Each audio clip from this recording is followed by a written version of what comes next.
Have you ever imagined, in just a few minutes, your dignity, position, and composure were ripped away in front of hundreds of eyes, even though you did nothing wrong? That is exactly what happened to an African-American female CEO who was dragged from her first-class seat even though she was still holding a valid ticket. No arguments, no resistance, just bitter silence. And the cold stares of those who chose to believe a baseless accusation. But what shook the whole of America was not just the scene of her being dragged away, but the choice she was forced to make in that moment. Trying to maintain her dignity in silence, or standing up to defend what was right, knowing that there would be storms ahead? And then you try to think, if the person being dragged on the floor that day was you, would you be calm enough not to fight back? Do you have the courage not to collapse in the face of that injustice? Have you ever experienced a moment when you were completely innocent, but still treated like you didn't belong here? Today's story is not just a case of discrimination. It is a strong reminder that, no matter who you are, no matter how hard you try, sometimes life will challenge you with unfair things. And the strangest thing happened. The CEO of that airline flew to her directly to apologize. Stay, because the story behind it will make you choke even more. Don't forget to like, share, and subscribe to the channel to start entering this emotional story. The first scream didn't come from Dr. Naomi Carter. It came from somewhere behind her, sharp, startled, the kind of sound people make when they see something they know isn't right but aren't sure whether they should step in. The second sound was the scrape of her briefcase hitting the cabin floor. The third was silence. That tight, suffocating silence that fills a first-class cabin when everyone suddenly pretends they're not witnessing a human being pulled apart physically or otherwise. It was supposed to be an ordinary morning. A business flight from Chicago O'Hare to Seattle. A simple 3-hour hop before a day that could change the direction of her company. She had been thinking about her meeting agenda, the contract draft, the last-minute edits to her speech. Not once, never did it cross her mind that she might not even make it to her seat. But at 7:12 a.m., inside Flight 482, the world decided to remind her that no matter how far she had climbed, someone could still try to drag her back down. Literally. 2 transportation security officers, one tall with a rigid jawline, the other short with nervous eyes, had each grabbed her by an arm. Their grips were hard enough to bruise, hard enough to rattle her bones, hard enough that she had to remind herself to breathe. She wasn't shouting, she wasn't fighting back, she wasn't resisting. She was simply stunned. Moments earlier, she had been standing beside seat 1A, her seat, trying to explain to the flight attendant that there must have been a mistake. Her voice had been calm, even warm. The kind of tone only someone deeply trained in self-control would manage at a moment like that. But now, the world was upside down. The taller officer tugged harder, forcing her to half stumble, half slide across the glossy cabin carpet. Her shoulder collided with the armrest of seat 1B. Pain shot down her arm, but she didn't cry out. She clenched her jaw, holding the hurt the same way she'd learned to hold every insult, every slight, every dismissive look she'd faced growing up. A few feet away, a woman in pearls and a crisp beige blazer, Linda Rowland, sat comfortably in seat 1A, the seat Naomi had paid for, the seat printed right there on her boarding pass. Linda didn't look sorry. She didn't look confused, or embarrassed, or even remotely concerned. She just looked irritated, as if Naomi's existence was the inconvenience, as if Naomi had somehow disrupted her morning. Linda's voice carried above the engine hum. "She doesn't belong up here," she said flatly, adjusting her scarf. Then she turned to the flight attendant, Evan Brooks, who stood frozen with a tablet in his hands. "See? She's causing trouble. I told you something was off." Evan swallowed, looking everywhere except at Naomi. He didn't look cruel, just unwilling to question Linda, unwilling to question himself. unwilling to consider that the situation unfolding in front of him was wrong on every human level. Naomi tried to speak as the officers dragged her down the aisle. "Please look at my boarding pass," she said, breath unsteady but voice still controlled. "Seat 1A is mine. I didn't do anything wrong. Her words were cut off when the shorter officer jerked her arm sharply. "Ma'am," he snapped, trying to sound authoritative but sounding more unsure than anything. "You were asked to cooperate. You're being removed for non-compliance and disorderly behavior." Disorderly behavior. The phrase struck her like a punch. Nothing about her behavior had been disorderly. Not when Linda questioned her right to sit in first class. Not when Evan refused to even scan her ticket. Not when Linda suggested she be checked again because she looked suspicious. Not when Evan quietly whispered into the cabin phone and called for security assistance. Even now, she hadn't raised her voice. And yet here she was dragged, humiliated, surrounded by staring strangers. Naomi stumbled again as the officers pulled her through the first-class curtain. A ripple of whispers followed her, some horrified, some disgusted, some indifferent, some filmed. She caught a glimpse of a young man, maybe mid-20s, curly hair, hoodie half-zipped, holding up his phone. His hands were shaking slightly. His eyes were wide with disbelief. She didn't know it then, but this young man, Marcus Hale, would become the accidental spark of a wildfire. Her briefcase burst open as the officers yanked her forward. Papers spread across the aisle like a broken deck of cards. Among them were the pages from her presentation, the graphs, the projections. The details of a renewable fuel breakthrough she'd spent 10 years perfecting. One sheet slid under the heel of a passing officer. A faint gray boot print smeared across it. Naomi stared at it. Her chest tightened, not from fear, but from something deeper, a sorrow that tasted like betrayal. No one reached down to help.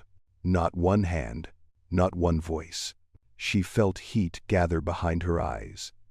But she refused, absolutely refused to let the tears fall where these people could see.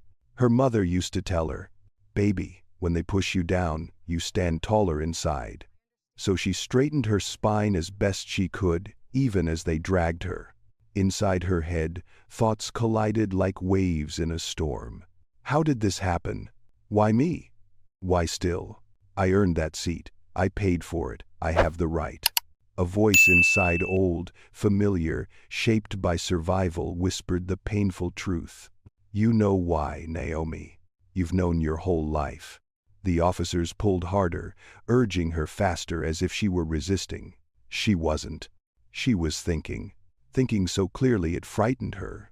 This wasn't about a seat. This wasn't about a misunderstanding. This wasn't about a boarding pass.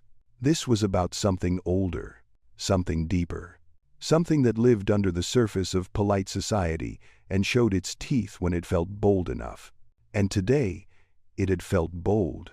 When they reached the aircraft door, Naomi's shoe slipped on the metal threshold. She fell to her knees. The pain shot through her legs. She inhaled sharply. "Get up," the tall officer said. He didn't shout. He didn't snarl. He just sounded tired, as if he'd done this before. Naomi placed a hand on the frame to push herself up, but he grabbed her elbow again, lifting her without gentleness. The cold jet bridge air hit her like a slap. Her blouse was torn at the shoulder. Her hair, normally neat, had slipped from its clip. The metal of the walkway echoed with every forced step. The officers didn't look at her. They looked past her, as if she wasn't a person, just a problem they needed to escort out of view. Halfway down the jet bridge, Marcus, the young man from the cabin, appeared behind them. "Ma'am," he called, voice cracking. "Ma'am, I'm so sorry. I got it all on video, everything. I saw what happened. I recorded it." The officers turned sharply. "Sir, step back." But Marcus didn't move. He looked directly at Naomi, eyes filled with something she hadn't seen from anyone else on that plane. Humanity. "They can't do that to you," he said, voice trembling but resolute. "They can't. I saw you. You didn't do anything." Naomi opened her mouth to speak, but no words came. Her throat tightened. Her heart thudded painfully. For a brief moment, small but real, she didn't feel alone. The taller officer nudged Marcus aside and continued pulling her forward. Within seconds, they reached the end of the jet bridge. A gate agent stood stiffly, unsure where to look. A few bystanders stared with open mouths. The officer released her arm abruptly. "Your flight privileges on this aircraft are revoked," he said flatly. "You'll have to speak to the gate about rebooking." Rebooking? As if this had been a scheduling inconvenience. As if she hadn't just been dragged like luggage across a cabin she had every right to sit in. As if she hadn't just been publicly reduced to something less than her name, her title, her achievements. Naomi exhaled slowly. Her arms shook from the force of their grip. Her dignity felt scraped raw. But somewhere, deep inside, a spark remained. Small, fragile, but alive. She straightened her blouse as much as she could. She lifted her chin. She looked the officer directly in the eye. "I will be filing a report," she said quietly. He blinked, momentarily thrown off by her calm. But before he could respond, Marcus stepped forward again. "Dr. Carter," he said because he had recognized her. "You're Dr. Naomi Carter, right? The CEO of Sky Matrix?" The officer's head turned sharply. A gate agent froze mid-gesture. A nearby passenger gasped softly. Naomi didn't answer. She simply met Marcus's gaze. And in that moment, between the shame behind her and the storm ahead, something shifted. The first domino had fallen, and the world would feel the impact soon enough. Most people who later watched the viral video only saw one version of Dr. Naomi Carter. The strong one. The calm one. The woman who refused to scream even when she was pulled down a narrow airplane aisle like a criminal. But that version, quiet spine of steel, jaw tight with dignity, wasn't the whole story. The real story of Naomi began long before Seat 1A. Long before Flight 482. Long before Chicago O'Hare, or the bruises on her arms. The real story began in a small brick house on Pinecrest Road in Raleigh, North Carolina, with a mother who believed in morning sunlight, warm breakfasts, and telling her daughter the truth, even when the truth was heavy. That morning, the morning of the incident, Naomi had woken at 4:45 a.m., as she always did. Not because she needed to, because she wanted to. It was a habit she picked up during her years working nights at a manufacturing plant while finishing her engineering degree. Back then, she used to tell herself, "If I wake up before the world, maybe the world won't feel so heavy today." The habit stayed. The heaviness sometimes stayed too, though she rarely admitted that to anyone. Her apartment in downtown Chicago was quiet at dawn. Floor-to-ceiling windows. Bare white walls. A few plants her mother insisted she keep alive. She always started her mornings the same way. Coffee, silence, and gratitude. She leaned on the kitchen counter, holding her mug the way people hold memories carefully, gently watching the early winter light bloom over Lake Michigan. Today was supposed to be big, huge. A turning point for Sky Matrix Innovations, the company she'd built from 3 people working in a windowless rented basement to a 220-employee firm pioneering sustainable aviation fuel. $800 million, she whispered to herself, still barely believing it.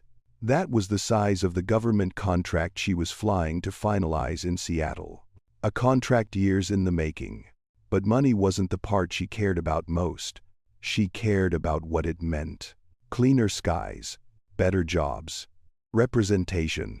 A black woman leading one of the most respected energy tech companies in the country. She set the mug down, took a steadying breath, then walked to her bedroom mirror. Her reflection looked back calm, focused, dignified. 40 years old, but with eyes older than that. Eyes that had learned to read a room faster than most people introduced themselves. She straightened the collar of her navy blouse. It was simple, modest, but elegant. She smoothed the front of her charcoal coat, one hand pausing over the inner pocket where she kept her father's old metal pen. He had been a mechanic. Quiet man. Hard-working. He used to say, if you fix something, make sure it stays fixed. He'd given her that pen when she left for college, saying, you'll sign important things with this. I know it. She never traveled without it. Not once. Her phone buzzed on the counter. Mom. Naomi smiled and answered. Morning, Mama. The warm, familiar voice on the other end said, you up already, baby girl? You know I am. Big day? Big day. Remember to breathe, and remember you belong in every room you walk into. Naomi hesitated. Her mother caught it instantly. What's that pause? Mary Carter asked. Nothing, Naomi said, though it wasn't quite true. Just nerves. It wasn't the meeting she feared. It was the flight. Not the turbulence or the safety concerns the people. She'd experienced enough accidents in elite spaces to know that for some, her presence alone felt like turbulence. But she didn't tell her mom that. Mary worried enough already. Text me when you land, Mary said softly. And keep that chin up of yours. You know the one I'm talking about. Naomi laughed. When the call ended, she stood still for a moment, suspended between past and future, between who she had been and who she was becoming. Then she grabbed her suitcase, her coat, her father's pen, and stepped out into the hallway. Chicago O'Hare at 6 a.m. had its own rhythm, a mix of exhaustion, rushing footsteps, and overpriced pastries. Naomi rolled her suitcase through Terminal 3, breathing in the familiar mix of jet fuel and coffee. She wasn't flashy. She didn't move like someone hungry for approval. She moved like someone carrying purpose. Skymatrix employees called it the Carter walk, steady, unshaken, and just a little bit faster than everyone else. After clearing security, she headed to the first-class lounge, a quiet corner of the airport where the lights were softer and the hum of conversation had a cushion of luxury wrapped around it. A young attendant at the lounge entrance looked up as she approached. "Good morning, ma'am," he said with a genuine smile. "Welcome to United Regent Lounge." She appreciated the honesty in his tone, warm but not overly eager. She nodded back. "Thank you." Inside, the lounge smelled like cinnamon oatmeal and freshly baked croissants. A few travelers in suits typed furiously on laptops. A couple in their 60s held hands while reading the newspaper. Somewhere in the corner, a soft jazz track floated through the speakers. Naomi chose a quiet seat by the window and opened her tablet. If the world outside was chaotic, she didn't let it touch her, not yet. Right now, she focused on her slides. Emission reduction curves, projected fuel savings, long-term sustainability benchmarks. She loved her work, deeply. It was more than a job, it was a mission. A promise she made to her younger self that she would leave the world a little lighter, a little cleaner, a little easier for the next generation. But beneath that passion, hidden under layers of discipline and dignity, there was a quieter truth. She was tired. Not tired in the way travelers get tired after long flights or busy days. Tired in the way people become tired after years of being underestimated, second-guessed, questioned more harshly than others in the same room. It was a heaviness that didn't show in her shoulders or her posture. It lived deeper in the spaces between her heartbeat and her breath. She sipped her coffee, a dark roast with a hint of chocolate, and went back to reviewing her notes. But a thought hovered stubbornly in her mind. Will today be another reminder? Another small fight? Another test of patience? She hated that she even had to think that. But experience had carved that instinct into her bones. Still, she didn't let it show. She never let it show. At 6:42 a.m., an announcement rolled through the lounge speakers. Pre-boarding for Flight 482 to Seattle will begin shortly. First class and concierge passengers may proceed to Gate C-14. Naomi packed her tablet, took one last sip of coffee, and walked toward the gate. Her steps were calm. Her shoulders were square. Her heart beat steady and strong. The world felt stable, predictable. She couldn't have known what waited beyond the jet bridge. She couldn't have known how quickly a simple boarding process would unravel into chaos. She couldn't have known that in just 30 minutes, strangers would film her being dragged down an aisle, or that by the end of the day, her name would sit on headlines across the country, or that a CEO she had never met would be scrambling to get on a private jet just to apologize to her face. But she did know one thing even then, before everything fell apart. No matter what happened, she would face it with dignity. Because that was who she was. Because that was who she had to be. Because the world did not always make space for people like her. So she had learned how to make her own. She didn't know the storm waiting on the plane. But the storm didn't know her, either. Not yet. The walk from gate C-14 to the boarding door felt surprisingly peaceful. Airports have a way of swallowing sound, absorbing the rush of footsteps, the rolling of suitcases, the layered conversations of families and business travelers. But that morning, for reasons Naomi couldn't quite explain, everything around her felt muted, softer, almost distant. Maybe it was adrenaline. Maybe it was nerves. Maybe it was the quiet hope, tucked deep beneath her ribs, that today, despite its weight, might simply go smoothly. She stepped onto the jet bridge, feeling its familiar slight sway beneath her heels. The temperature was cooler here, the overhead vents blowing a faint stream of conditioned air that carried the metallic smell of the aircraft waiting at the end. Naomi tightened her grip on the handle of her carry-on. Inside sat her tablet, the printed copies of her presentation, and a neatly folded blazer she planned to wear during the contract meeting. She could almost visualize the handshake photos, the smiles, the headlines, the unexpected pride she hoped would shine in her mother's eyes when she saw them. Sky Matrix secures historic $800 million clean fuel partnership. She smiled softly at the thought. A flight attendant at the aircraft door greeted her. "Good morning," he said. His voice was warm, professional, but distracted in the way airline staff often were before takeoff. "Good morning," Naomi replied. She stepped inside. The cabin lights of first class glowed with that soft golden hue airlines loved to use, something meant to suggest comfort, luxury, the subtle feeling of being taken care of. Naomi paused for just half a second to take it in. She didn't travel first class all the time. Only for long flights or meetings important enough to justify the expenses. And today's meeting? It wasn't just important, it was defining. Seat 1A. Her seat. Her name printed clearly on the boarding pass she had checked 3 times before leaving home. She moved toward it slowly, letting her gaze brush over the passengers already seated, mostly professionals, a few retirees, a couple tourists, dressed in brand-new travel clothes. People with laptops open, noise-canceling headphones positioned carefully, travel mugs balanced on tray tables. People who lived in a different slice of the world, where soft lighting and warm towels were expected rather than appreciated. She understood this world now, but she had not grown up in it. Maybe that's why she never took any of it for granted. As she reached the first row, she slowed. Someone was sitting in her seat, not in the wrong row, not mistaken, not confused.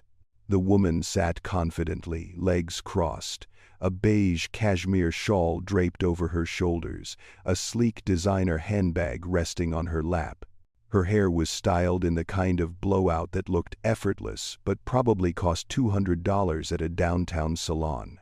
Linda Rowland.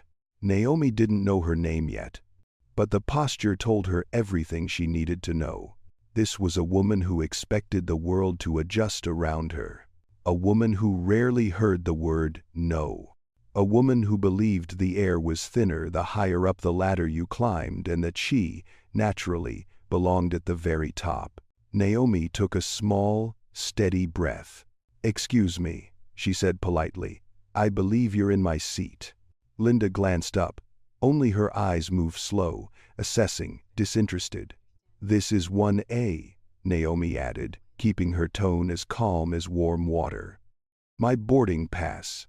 Linda cut her off with a soft laugh. "Yes, dear. I know what seat it is." Her voice was smooth, polished, the kind of voice that said she had never needed to raise it to be heard. "My seat is 1A, Naomi repeated, gentle but firm. Linda lifted a manicured hand, palm facing Naomi like she was politely swatting away a mistake. "That's not possible," she said. "You must be mistaken." Naomi opened her mouth, but Linda continued. "You should check your ticket again. Perhaps you meant 8A or 18A? Naomi held out her boarding pass. "It says 1A. Linda finally looked at it, a quick glance, a dismissive flick of the eyes. Then she gave a smile so thin it barely existed. Yes, I imagine they get mixed up sometimes." Naomi blinked. "Excuse me?" "I mean," Linda said lightly, "they can always move things around if needed. You can take another seat. It's already been a long morning, and I'd rather not be disrupted before takeoff." Naomi's pulse gave a small, frustrated thud, but her voice stayed calm. "I'm not asking them to move anything around. I'm simply asking for my assigned seat." Linda sighed dramatically and glanced down the aisle, looking for a flight attendant, not because she needed help, but because she wanted witnesses. "Evan?" she called, her tone clipped. "Evan, could you come here, please?" The first-class flight attendant, Evan Brooks, hustled over with the eager quickness of someone who dealt with demanding passengers one too many times. "Yes, ma'am," he said to Linda. Naomi noticed that he didn't look at her. Not even for a second. "This young woman seems confused," Linda said, gesturing toward Naomi with a small, dismissive flick of her fingers. "She's insisting this is her seat." Evan cleared his throat. "Ah, well, let me take a look." Naomi handed him her boarding pass. He didn't take it. "I can find you another comfortable seat," Evan said, smiling politely at Linda. "I'm sure we can get everything sorted quickly." "My seat," Naomi repeated, "is 1A. Evan finally glanced at the boarding pass now between Naomi's fingers, but only briefly, like someone glancing at a parking ticket on a windshield they didn't want to acknowledge. "I'm sure there's been a misunderstanding," he said, still smiling, but it wasn't the kind of smile you offer to reassure. It was the kind of smile people use to shut down a conversation. Naomi felt something tighten in her chest. Not fear, not anger, just a tired ache. An ache she had known her whole life. The ache of being doubted without reason, dismissed without cause, overlooked without apology. She stood straighter. "There is no misunderstanding," she said gently. "My boarding pass says 1A. I would like to sit in the seat I paid for." For the first time, Evan's expression faltered, but only for a moment. Before he could respond, Linda leaned back in the seat, Naomi's seat, and said, "Honestly, I don't understand why this is taking so long. Isn't there some policy about verifying things, just to make sure?" Verifying. The word stung. It didn't land loudly. It didn't have to. It slipped beneath her skin the way cold rain slips through cloth. Naomi knew exactly what Linda meant. She had heard that tone before. She had seen that look. She had felt that assumption cast over her more times than she could count. She breathed slowly through her nose. "Ma'am," Evan finally said, now looking uncomfortable, "maybe if you step to the side, we can sort this out at the galley." "No," Naomi said. "We can sort it here." Her voice wasn't sharp. It was simply steady. A line drawn quietly in sand. Passengers nearby shifted in their seats, sensing tension but pretending they didn't. One man in the second row pulled out his phone, not to help, not to intervene, but to occupy himself, to act like he wasn't watching. Naomi waited. Evan didn't check Linda's boarding pass. He didn't scan Naomi's. He simply turned to Linda and said, "I'm sorry for the inconvenience. We'll resolve this." Naomi's breath caught for one split second. Not because she felt small, but because she felt familiar. Too familiar. That old ache pressed deeper. Why does it still happen? After everything I've earned? Everything I've built? Everything I am? She could feel the line tightening, the air shifting, the moment growing heavier. She didn't raise her voice. She didn't step forward. She simply said, with quiet strength, "I'm not moving." Evan's face hardened. Linda's smirk sharpened. Someone further down the cabin pulled in their breath. Outside the aircraft, the sky was just beginning to lighten. Inside, a storm was waiting to break. And Naomi, standing between what she deserved and what she was being denied, felt something inside her wake up. Something she hadn't needed in a long time. Something fierce. Something unshakable. The calm before the storm had ended. The storm itself was ready to begin. There are moments in life when time seems to slow, not in a dramatic, movie-like way, but in that quiet, unsettling way where every detail becomes too sharp, too loud, too close. That was how the cabin felt when Naomi said the words that drew an invisible line across the aisle. "I'm not moving." No anger. No shout. Just a steady declaration, spoken like someone who had spent a lifetime learning when to bend and when not to. For a split second, the entire first-class cabin held its breath. Even the hum of the ventilation felt quieter. Evan Brooks blinked, his professional smile faltering for the first time. Linda Rowland stiffened in Naomi's seat, as if anyone daring to question her comfort was a personal offense. The moment stretched thin, then snapped. "Ma'am," Evan said, trying to regain control, "please lower your voice." Naomi hadn't raised her voice at all, but he said it anyway. Words used to reframe the situation, to paint her as the problem. "I'm speaking calmly," she replied. Her tone was level, the same voice she used in high-stakes boardrooms. Yet somehow, that controlled calmness seemed to irritate Evan even more. "Ma'am, if you don't comply," he said, the smile now dissolved, "I'll have to involve security." There it was. The escalation. The threat dressed as procedure. Naomi felt her chest tighten. A familiar whisper inside her ribs. "You've been here before. Not this exact place, but this feeling." She remembered being 8 years old, pulled aside at a grocery store because another woman insisted she must have put something in her pockets. She remembered being in college, stopped at a campus entrance because someone decided she didn't look like a student. She remembered the dozens of moments between then and now where her right to occupy a space was quietly questioned, challenged, or dismissed. But she also remembered something else, her mother's voice telling her, "You teach people how they can treat you." So she stayed still but unyielding. "Please check my boarding pass," Naomi said again, holding it out with unwavering calm. "It takes 2 seconds." Evan didn't look at it. He didn't even glance. Instead, he raised a small cabin phone to his ear. His jaw tightened. "This is first class," he said into the receiver. "We have a disruptive passenger, requesting security assistance." The words hit Naomi like a cold wind. Disruptive. A word heavy with implication. A word that could bend any situation against her. She exhaled slowly. Linda let out a theatrical sigh from the seat. "Oh, thank goodness," she said. "I was starting to feel unsafe." Unsafe. The word floated in the air like smoke, thin, poisonous, impossible to grasp but easy to inhale. Naomi blinked once, twice. Her vision sharpened. She felt something inside her shift, not anger, not fear, but a quiet, deep ache. Why do they get to define the story before I even speak?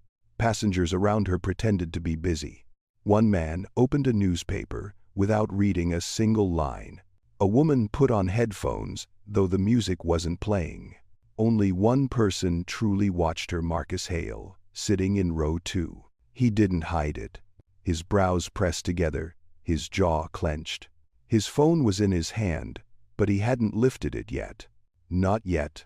Naomi didn't know him, but something in his gaze, a mix of disbelief, guilt, and moral insistence told her he was weighing a decision she didn't even know would matter. The curtain between first class and the galley rustled. 2 airport security officers stepped through firm steps, shaking the cabin floor slightly. The tall one, Square shoulders, sharp jaw. The shorter one, rounder face, hands already twitching with anxiety. Naomi's breath caught not in fear, but in a deep, exhausted resignation. The tall officer approached first. "Ma'am," he said coolly, "we need you to come with us." Naomi kept her gaze steady. "For what reason?" "Disruptive behavior." "I haven't been disruptive. Flight crew says otherwise." "Flight crew refused to check my boarding pass." The officer didn't respond to that. Everything about his body language said the decision had already been made long before he reached her row. "We'll discuss it outside the plane," he said, voice hardening. Linda shifted dramatically in Naomi's seat and said, "Thank you, officers. I didn't feel safe." Marcus muttered under his breath. "Unbelievable." The short officer stepped closer. "Ma'am," he said, "stand up." His tone was clipped, rehearsed like someone reading from a manual. Naomi stood taller instead. "I paid for my seat," she said quietly. "I am not being disruptive. I am not causing a threat. I am simply asking for what I purchased." The tall officer took her arm. "Ma'am, we're not asking again." Naomi pulled her arm back, not aggressively, just enough to reclaim her space.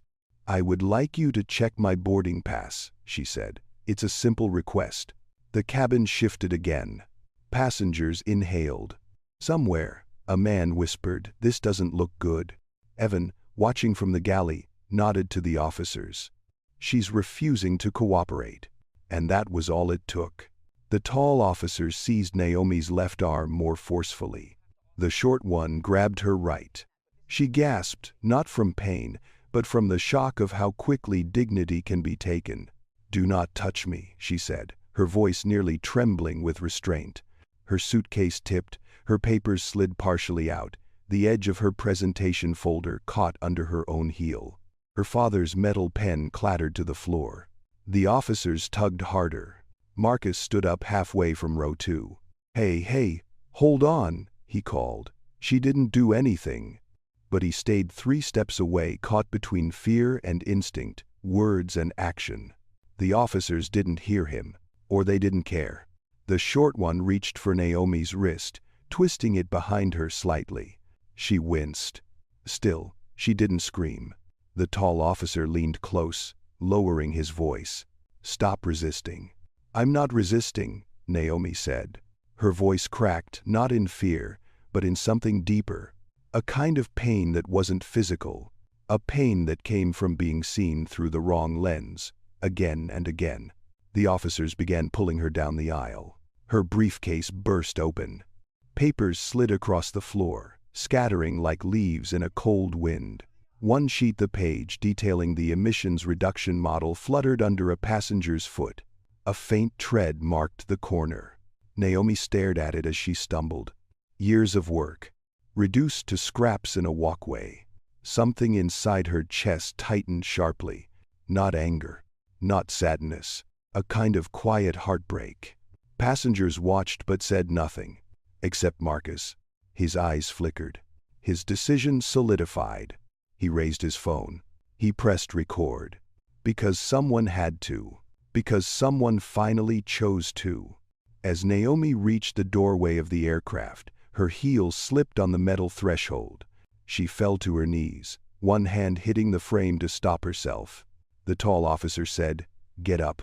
The short one said, "Ma'am, come on, let's not make this harder." And Naomi, breathing hard, hair slipping out of its clip, blouse rumpled from their grip, looked up at them both. Her voice, when it came, was soft. "You're hurting me." For the first time, the short officer hesitated. Only for a heartbeat, but long enough for Naomi to see something faint and human flicker in his eyes. Then it was gone. They pulled her again, dragged her the rest of the way into the jet bridge. The cabin door shut behind them with a mechanical thud that felt unbearably final. And inside that sealed plane, Seat 1A sat comfortable under a woman who hadn't earned it. For now. Because storms, once awakened, don't fade quietly. And this one was only just beginning. The jet bridge felt colder than the cabin. Not because of the actual temperature. Naomi wasn't even sure the air vents were stronger there, but because humiliation has a way of chilling a person from the inside out. The metal walkway echoed with every enforced step the officers took, dragging her forward. Their boots landed with that heavy, final kind of sound, each step saying, "This is done. This is decided. You don't matter anymore." Naomi wasn't fighting them. She wasn't pulling away. Her breath wasn't even raised. And yet their grip stayed bruisingly tight, as though she were a threat. A threat. That word clung to her mind like smoke. She didn't see herself as a threat. Not here. Not anywhere.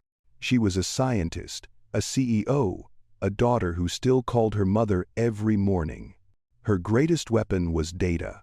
Her sharpest tool was patience. And still here they were treating her as if she were dangerous.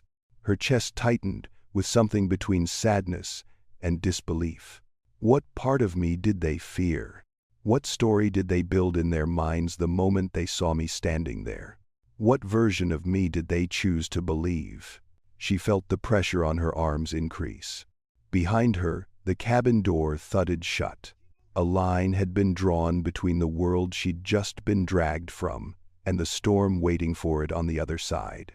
As they pulled her further down the jet bridge, Naomi stumbled again. The tall officer shook his head. The short one muttered something under his breath. Neither offered help, but someone else did. "Ma'am, wait." Marcus Hale appeared at the doorway behind them, breathless, phone clutched tightly in his hand. He'd run, literally run after them. The tall officer turned, stern. "Sir, you cannot be here." Marcus didn't back down. His voice cracked with outrage. "You can't treat her like that. She didn't do anything. I was right there." The short officer stepped forward, trying to block Marcus from approaching. "Sir, please return to the aircraft." "Absolutely not," Marcus said. "Not after what I saw." His hands shook, but not with fear, anger, frustration, disbelief. The kind Naomi had seen in people tired of watching unfairness over and over again. He held up the phone. "I got the whole thing. I recorded everything." Those words didn't echo, they detonated. The tall officer stiffened. The short officer blinked rapidly. Even Naomi felt the air shift. For a moment brief, suspended, the balance of power shifted just a little. Not enough to free her, but enough to remind her she wasn't alone. "Ma'am," Marcus continued, voice softer now as he looked at her directly, "I'm so sorry. You didn't deserve that. I saw the whole thing. I saw what they did. I saw what she said." He swallowed hard. I'm really sorry." Naomi felt a warmth inside her chest, small, unexpected, but real. She didn't trust her voice enough to speak. Not yet. So she just met his eyes. It was enough. The short officer's radio crackled. "Security, status check on 482. Do you require assistance?" The tall officer pressed a hand to his earpiece. "We're removing the passenger now. Confirm threat level?" Naomi's heart stopped. "Threat level?" The tall officer answered flatly. 1, low. A low threat. But still a threat. Still a label. Still a mark. Still a stain. Naomi inhaled deeply, steadying her voice. "Please let go of me." "Ma'am," the tall officer said, "we are escorting you off the aircraft. You refuse to comply." "I refuse to surrender my rights," Naomi cut in. "And I did not refuse to comply with any lawful request." Marcus stepped closer. "She asked you to check her boarding pass. That's all. You never checked." "You didn't check either of their tickets." The officers didn't respond. Naomi straightened her shoulders. Her voice softened, but carried more strength than either officer seemed to expect. "Let me walk on my own." The short officer hesitated. The tall one tightened his grip reflexively. Naomi continued, still steady. "I'm not resisting. I haven't resisted once. If you continue holding me like this, you will be accountable for unnecessary force, and I will remember every detail of this." Something in her tone, not angry, not loud, just unwavering, made even the tall officer falter. He released her arm. The short one let go a beat later. And for the first time since they'd grabbed her in seat 1A, Naomi stood on her own. Her blouse was wrinkled. Her hair was coming undone. Her wrist throbbed faintly where fingers had dug in too hard. Her pride felt scraped raw. But she was standing. "Thank you," she said quietly, not gratitude, but acknowledgement of the moment they stopped. The officers stepped ahead, gesturing her down the final stretch of the jet bridge. Marcus followed, still filming, still shaking, still angry in the kind of way only people with good hearts get angry. When they reached the gate area, the agents at the desk stiffened like statues. Gate Agent 1 looked at Naomi, then at the officers, then back at Naomi. Her eyes widened slowly. "Ma'am, were you removed from the aircraft?" Naomi nodded once. The tall officer said, "Passenger refused to comply with crew instructions." Marcus snapped, "That is not what happened." Naomi lifted a hand, stopping him gently. "Not here," she said softly. She didn't want him to get pulled into something he wasn't prepared for. Not yet. The officers stepped back. "Ma'am," the tall one said, "you are no longer flying on this aircraft. Please speak with the gate agent to make other arrangements." Other arrangements? As if humiliation could be fixed with a rebooking.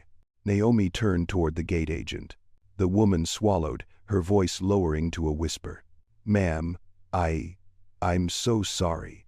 I don't know what happened, but—" "You weren't there," Naomi said gently. "You don't need to apologize for them." Marcus stepped closer. "Dr. Carter." The gate agent froze. "Dr. Carter? As in Sky Matrix, the keynote speaker?"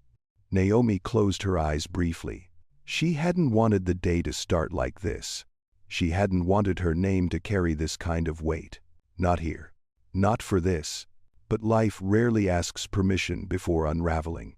She opened her eyes. "Yes," she said quietly. "I'm Naomi Carter." The gate agent's expression shifted instantly from polite neutrality to pale shock. "Oh my God. They dragged you off the plane? Oh my God." Her voice trembled. Her hands shook as she reached for the desk phone. Marcus finally exhaled the breath he'd been holding. "I'm posting the video," he said, voice trembling with a mixture of courage and disbelief. "This can't be hidden. People need to see this." Naomi looked at him, this young man with fear in his eyes but conviction in his bones, and for the first time since the officers had grabbed her, she felt a ripple of something warm. Not hope, not yet, but the beginning of it. "I'll send it to every outlet I know," Marcus continued. "They can't pretend this didn't happen. They can't rewrite the story." Naomi spoke softly. "Marcus, are you sure?" He nodded once. "I can't sit on that plane and go to Seattle, knowing what they did to you.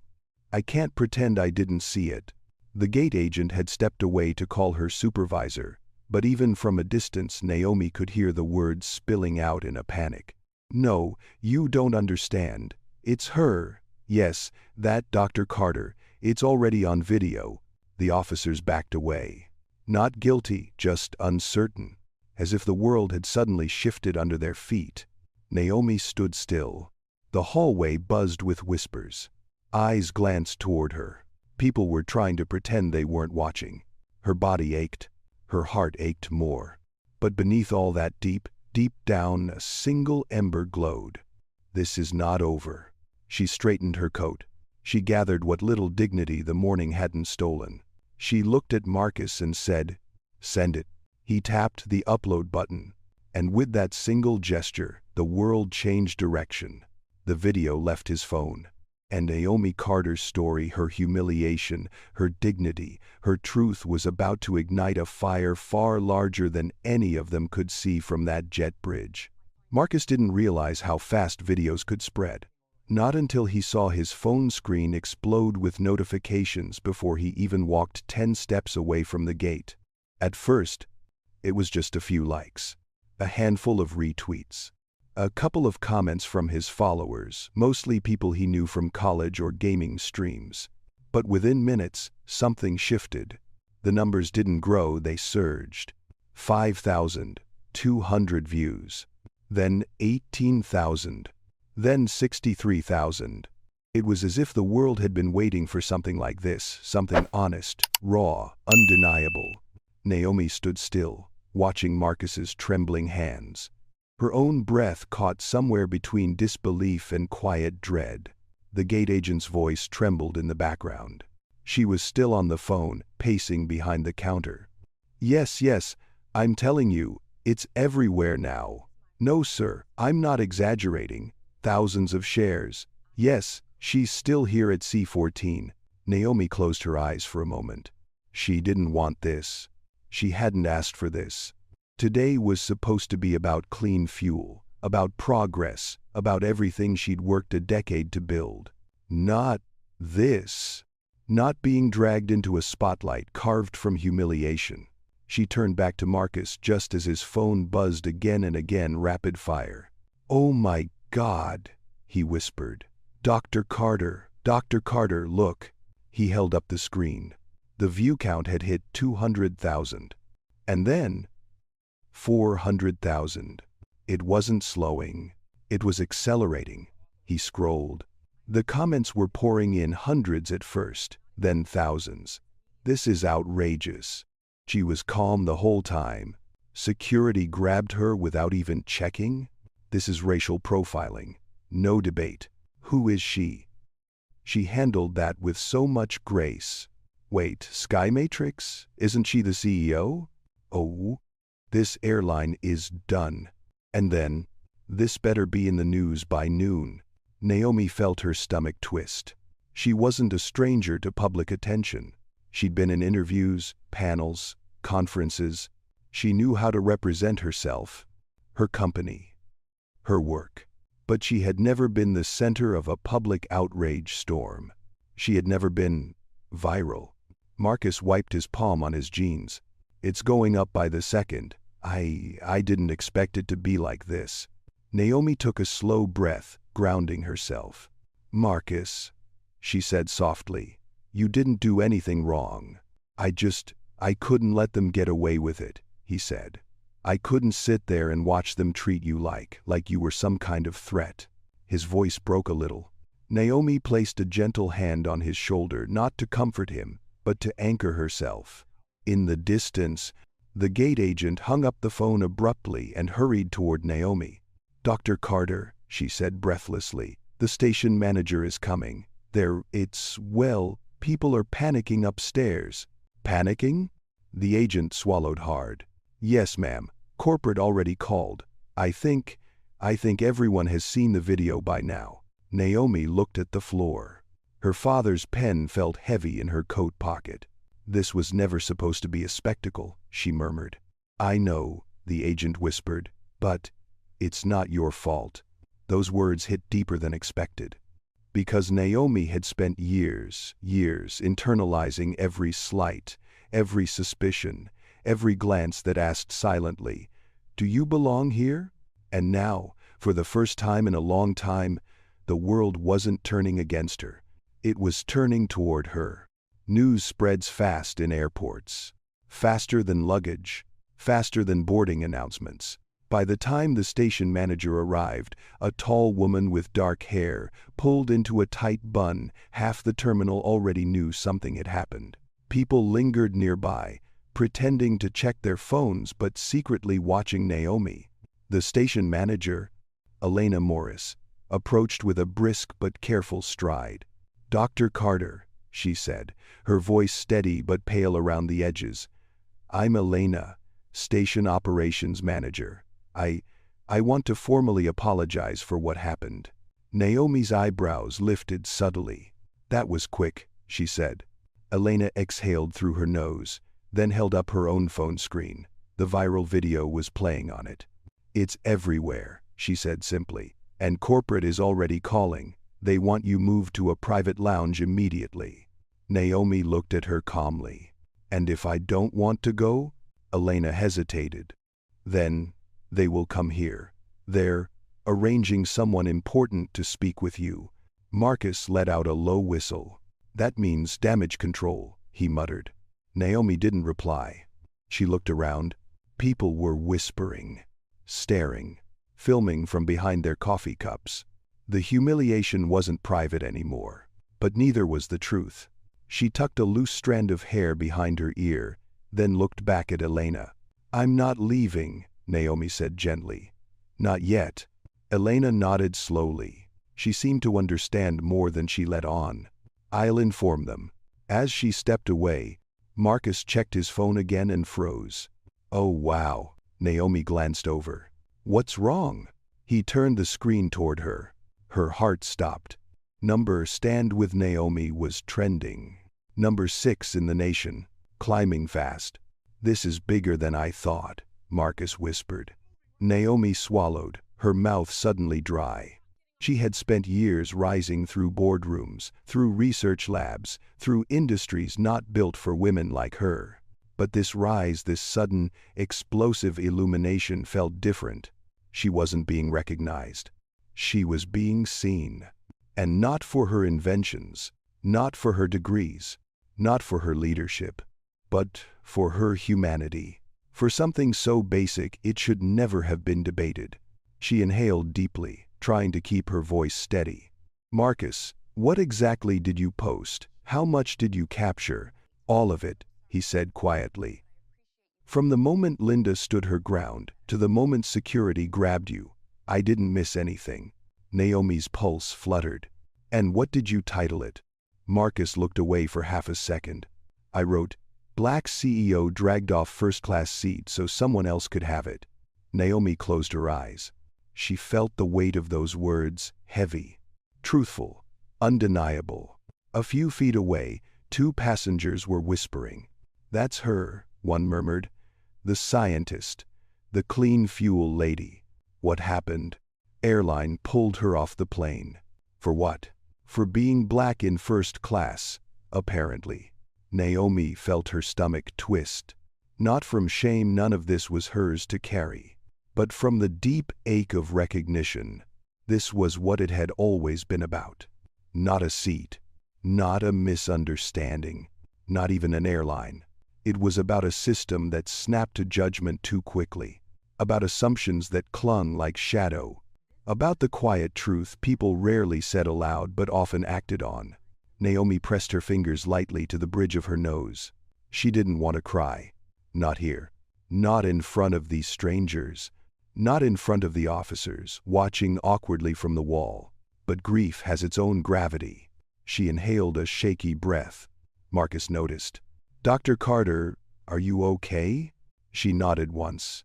"I will be," she whispered. "Just give me a moment."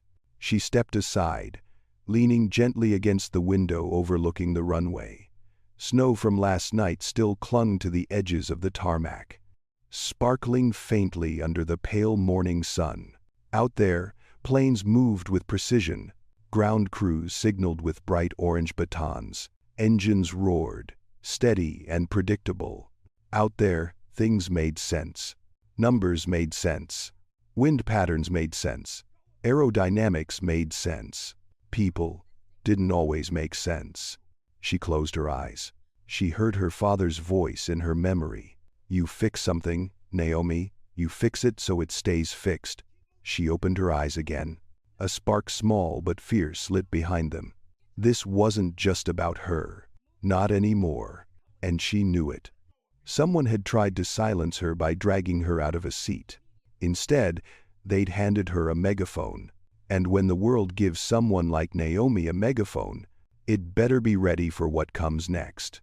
The private conference room they escorted her to overlooked the runway. Naomi stood motionless by the window for a moment, watching a jet lift into the air clean, smooth, completely unbothered by the chaos happening behind her. She wished her morning had gone that way, clean, smooth, but the world had taken a different turn. When she finally looked away from the window, the room felt too quiet, too still, too heavy. Elena Morris, the station operations manager, lingered near the door as if waiting for instructions she wasn't sure how to give. Dr. Carter, she began carefully, corporate is sending a representative to speak with you. Someone from upper leadership. Naomi raised an eyebrow. Upper leadership? Yes, Elena said. Very upper. They're flying in. Naomi blinked. From where? Dallas headquarters. That's 3 hours away. Elena nodded. Their private jet is already airborne. Naomi stared at her for a long moment. Why? She finally asked. Elena swallowed. Because the truth was somewhere between fear and corporate panic. Because, she said softly, your video has reached 2.3 million views in under an hour. Naomi sat down slowly. Her hands rested gently on the table. She didn't tremble, not outwardly. But inside, something was unraveling and forming at the same time. Marcus Hale paced near the corner, checking his phone as if it were monitoring someone's heartbeat. It's everywhere, he whispered. News outlets are sharing it. Influencers, activists, even pilots' unions are retweeting it. He wiped his forehead. And, my God, Dr. Carter, your name. They're learning who you are. Naomi exhaled, a soft, almost fragile sound. I was supposed to be on my way to Seattle. I had a contract meeting at 2. Marcus lowered his phone. His voice gentled. Dr. Carter, with the way the world is shifting around your name right now, I don't think Seattle is the only place you're needed. Naomi didn't respond. Not because he was wrong, but because it hurt that he was right. A soft knock interrupted the room's tension. The door opened, revealing a woman in her mid-40s with round glasses and a blazer that looked more expensive than any uniform Naomi had ever seen at an airport.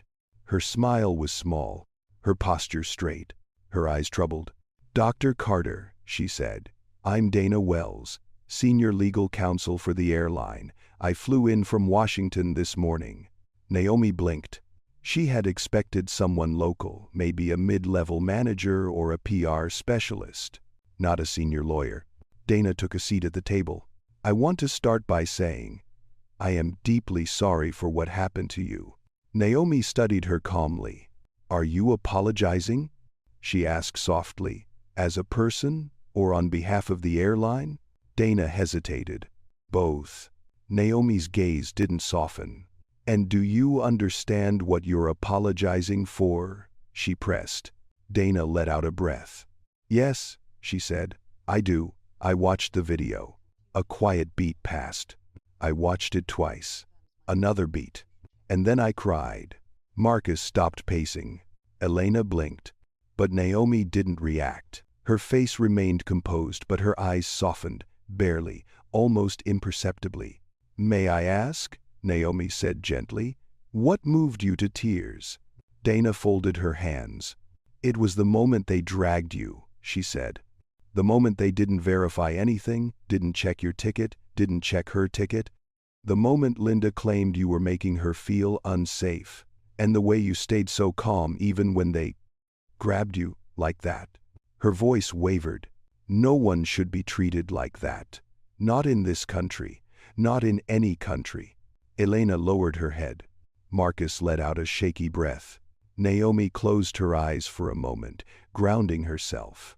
Then she opened them again.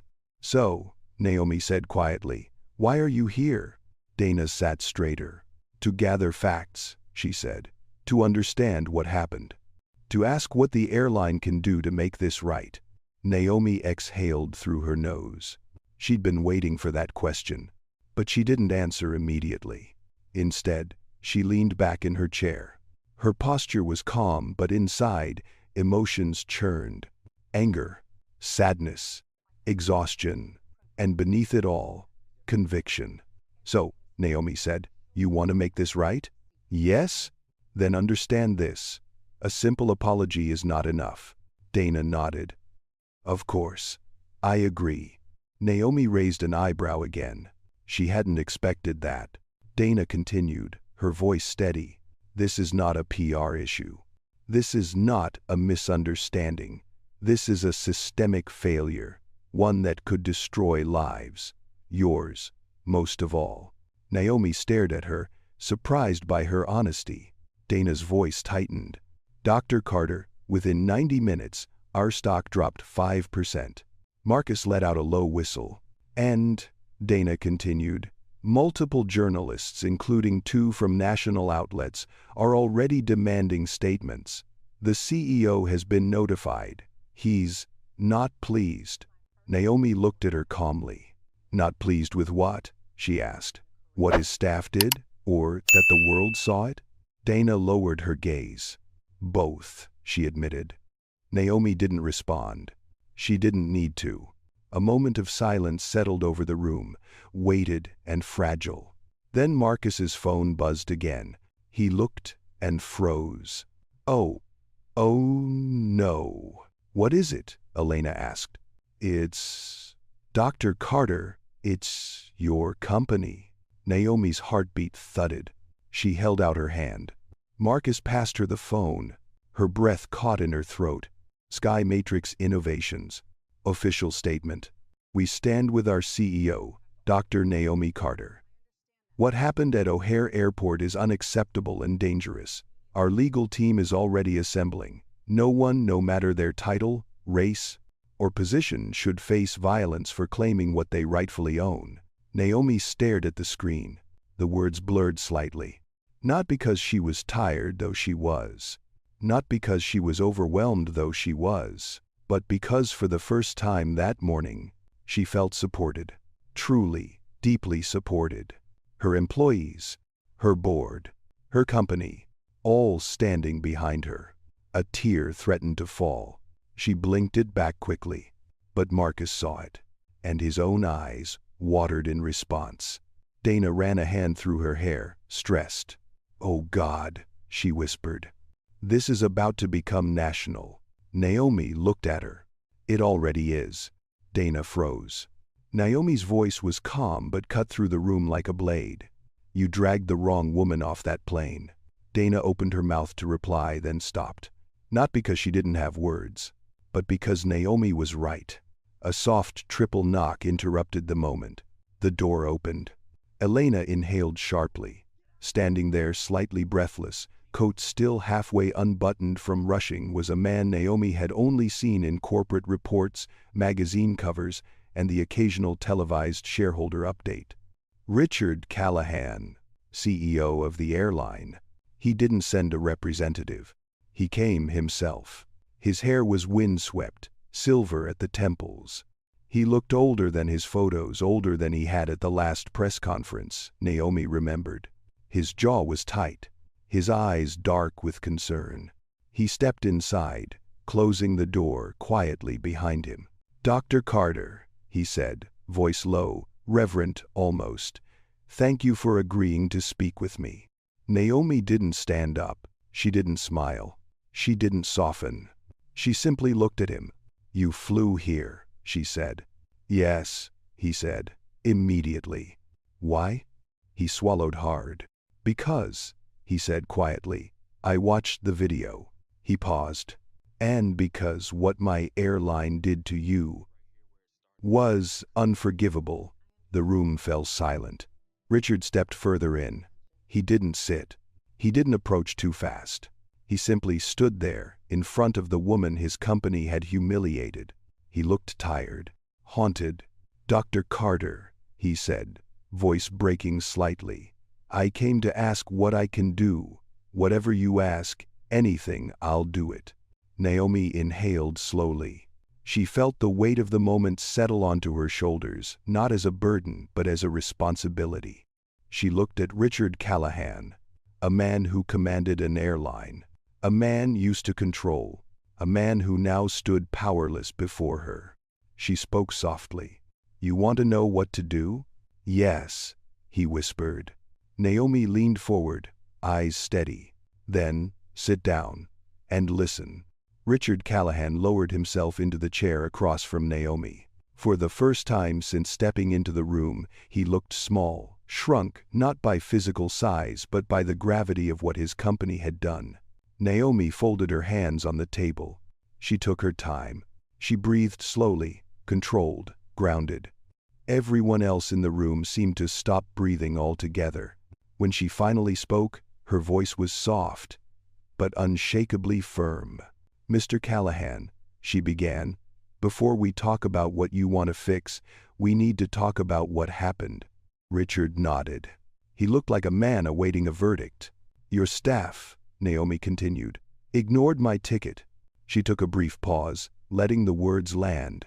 "They ignored my ID. They ignored procedure. They ignored every fact in front of them." Her tone was calm, measured, but each sentence struck like a quiet hammer. "And instead," she said, "they believed a lie because it came from a white woman with confidence and a complaint." A flicker of shame crossed Richard's face. "Dr. Carter," she raised a hand gently, "please, don't interrupt yet." He fell silent immediately. Naomi inhaled slowly. "When I asked Evan to verify my seat, he refused. When I explained, calmly, what was happening, he escalated. And when Linda claimed she felt unsafe, your staff didn't hesitate." She let a beat pass. "They didn't ask what made her unsafe. They didn't question why. They simply acted." Dana, the legal counsel, lowered her gaze. Naomi continued, her voice steady but threaded with a quiet ache. "They dragged me, Mr. Callahan. A black woman, a CEO, a confirmed ticketed passenger, dragged across the floor of your aircraft as if I were a threat."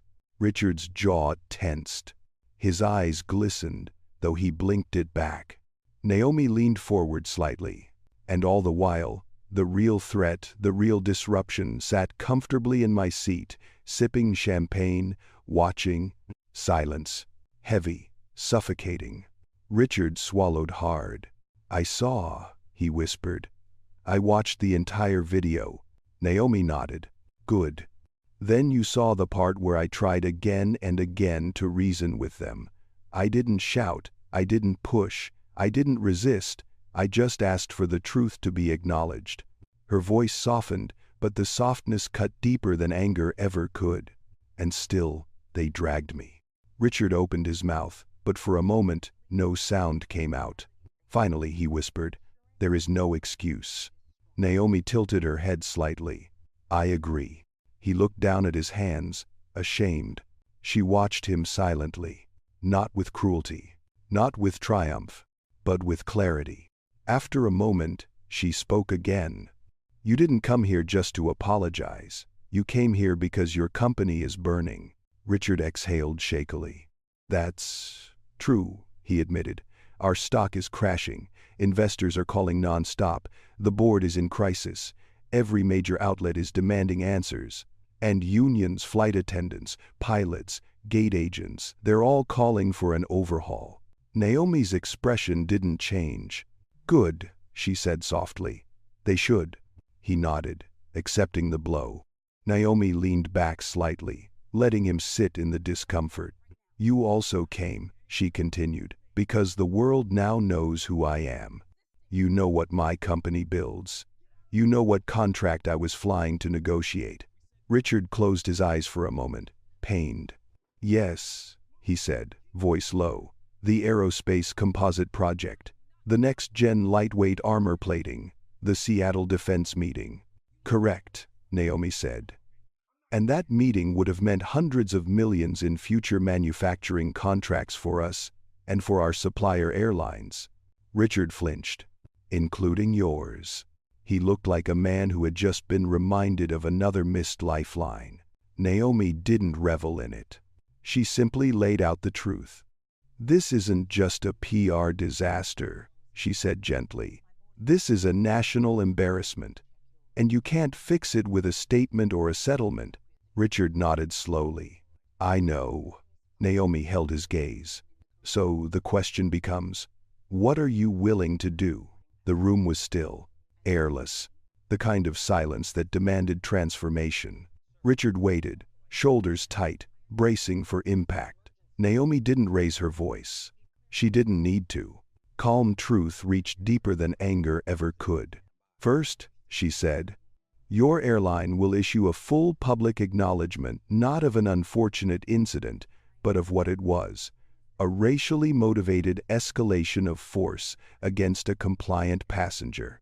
Richard nodded, squeezed. Yes, we can do that. Second, Naomi continued, your airline will suspend all involved staff pending a third-party investigation not internal. Richard hesitated only a second. Yes, understood. Third, she said, you will commit to implementing mandatory bias and de-escalation training, not the performative kind. A program designed with actual experts, not PR consultants. Richard swallowed. Agreed. Naomi studied him carefully. Fourth, she added quietly, you will compensate every passenger on that flight. Richard blinked. Every passenger? Yes, Naomi said. Because every passenger witnessed a violation of safety protocols, and because they should not be passengers who quietly endure this again. Richard nodded, though the weight of it pressed heavily on his shoulders. And last, Naomi said, her voice soft yet commanding, you will partner with a national passenger rights organization, one that will independently audit your handling of discrimination claims. Richard stared at her. That's a massive overhaul. It's the minimum, Naomi replied. She didn't raise her voice. She didn't need to. Her certainty was enough. The room stayed silent. Marcus watched with something like awe. Elena with guilt and relief entwined. Dana with sober acceptance. And Richard, the CEO. He looked shaken but earnest. Finally, he spoke, voice rough. Dr. Carter, I came here today expecting anger, expecting demands that would bury us, and maybe we deserve that. He let out a shaky breath. But instead, you're asking for systemic repair. Naomi's expression softened ever so slightly. I'm asking for responsibility, she said. Not punishment. You can't undo what happened to me, but you can prevent what happens next to someone else's daughter, someone else's mother, someone else's future. Richard nodded. His voice cracked. You're right. Naomi looked down for a moment. Her fingers grazed the faint bruise on her wrist, the mark where the officers had gripped her too tightly. Then she lifted her eyes again, steady, strong. I did not choose this moment, she said, but I will not run from it, and neither should you. Richard inhaled slowly, as though the words steadied him. I won't, he said. For the first time, Naomi believed him. But then, just as the tension in the room thawed, Marcus's phone buzzed violently. He glanced at the screen. His eyes widened. Oh no, he whispered. What is it? Elena asked. Marcus turned the phone so the screen faced the room. A news alert flashed. Breaking news. Security footage from Gate C-17 leaks new angle, shows officers dragging Dr. Naomi Carter face down onto jet bridge. Naomi's chest tightened. She inhaled sharply. Footage? From another angle? Richard paled, rubbing his forehead. God, this is spiraling. The alert refreshed. Hashtag number Justice for Naomi reaches 12 million mentions in 3 hours. Naomi stared at the screen. This was no longer a viral moment. It was a national reckoning, and she was at the center of it. Marcus sat slowly, heart racing. Elena covered her mouth, horrified. Dana exhaled a curse under her breath. Richard closed his eyes. Not in defeat, but in realization. This, he whispered, is no longer a crisis. He opened his eyes. This is history. Naomi felt something shift inside her. Not fear, not dread. Purpose. A deep, steady, burning purpose. She met Richard's gaze. Then we handle it, she said. Her voice was quiet, steady, unbreakable. Together. The conference room felt suddenly smaller, as if the walls had pressed inward the moment Marcus showed them the new alert. The leaked footage. The jet bridge angle. The part Naomi herself had not seen. She had lived it, felt the burn of the carpet against her palms, the sting of humiliation in her chest, but seeing it from another perspective meant something else entirely. Evidence. Undeniable. Unfiltered. Unspinnable. Naomi took a slow breath. Her heartbeat thudded once, twice, then steadied. Richard Callahan closed his eyes, leaning back in his chair like a man bracing for an earthquake. This is catastrophic, he whispered. Naomi didn't look away from the phone screen. Catastrophic for whom? She asked softly. The room froze. Richard swallowed hard. For everyone, he admitted. Naomi finally placed the phone on the table. The screen dimmed, but the tension didn't. Mr. Callahan, she said, this is no longer a matter of corporate reputation. This is about the moral fabric of how your industry treats people. This is about power being abused right in front of the public eye. Richard nodded slowly. He looked exhausted, shaken, but there was something else growing behind his eyes' awareness. Naomi sat straighter. And now, she added, there is proof. Not shaky footage from a passenger's phone, though Marcus's video was already enough. But verified airport security footage. Neutral, undeniable. Dana, the legal counsel, rubbed her forehead. This footage changes everything, she murmured. It exposes procedural violations. It exposes excessive force. It exposes bias. It exposes God. It exposes liability on at least 5 fronts. Richard shot her a look. Dana. No, Naomi interrupted gently. Let her finish. Dana looked at Naomi, surprised that she was being allowed, even encouraged, to continue. She took a breath. This exposes the airline, Dana said quietly. But it also exposes the airport police, the officers, the training protocols, the security division, even FAA oversight. Naomi nodded. Yes, that's why it will go further than you think. Richard leaned forward, brow furrowed. What do you mean? Naomi locked eyes with him. This isn't going to be contained to your airline. This is about the entire system that allowed one baseless accusation. I feel unsafe to override logic, policy, and basic humanity. Richard rubbed his temples. This may become federal. It will, Naomi said. And civil. It will. And congressional. Naomi exhaled. It should. A heavy silence filled the room. Not fear. Not anxiety. Truth. Marcus looked around at everyone, then back at Naomi. So, what now? Naomi took a moment before answering. She looked back out the window toward the runway, where a jet thundered into the sky. Then she turned back to the room. Now, she said, the world is watching what we do next. Not what we say, what we do. And we need to be hours ahead of public outrage, not days behind it. Richard's voice was faint. Dr. Carter, you're talking like someone who's handled crises before. Naomi gave him a small, sad smile. Mr. Callahan, black women don't handle crises. We survive them. The words hit him with quiet force. He didn't look away. Naomi continued. I've spent my entire life navigating rooms where I was underestimated, misjudged, or dismissed. You learn to analyze the stakes quickly, to anticipate danger, to prepare for realities people in your position never had to imagine. Richard lowered his head.